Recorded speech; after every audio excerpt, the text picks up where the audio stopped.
الحمد لله الذي بنعمته تتم الصالحات والصلاة والسلام على سيد المرسلين وعلى آله وصحبه اجمعین اما بعد۔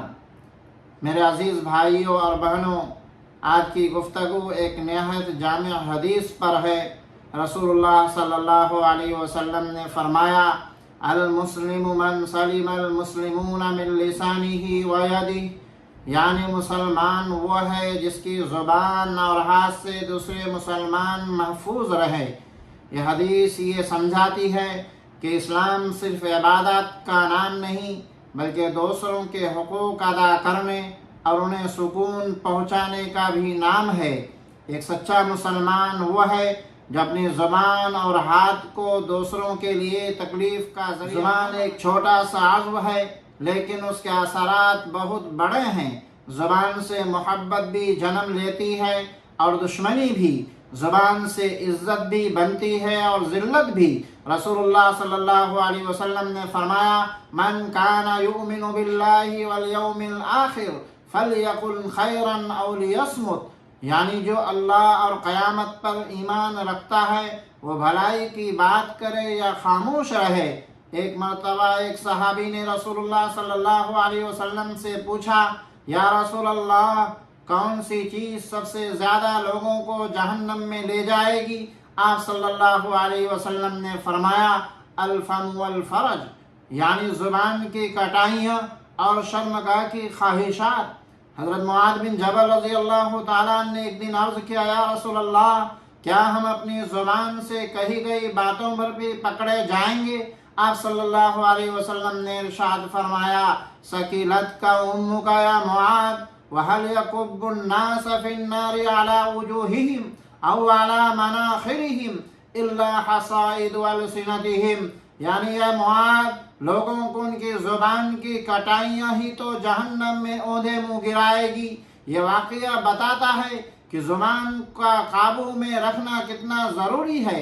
ہاتھ کے ذریعے بھی انسان دوسروں کو تکلیف پہنچاتا ہے۔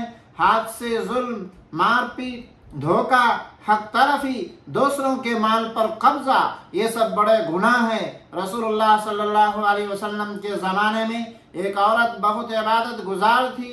لوگ کہتے تھے کہ وہ نماز، روزہ، صدقے میں آگے ہیں، مگر ایک مسئلہ یہ تھا کہ وہ اپنی زبان سے اپنے پڑوسیوں کو تکلیف دیتی تھی۔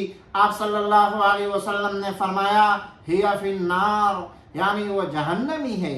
یہ سن کر صحابہ حیران ہو گئے۔ عبادت کے باوجود محض زبان اور روپے کی وجہ سے اس کا انجام برا ہو سکتا ہے۔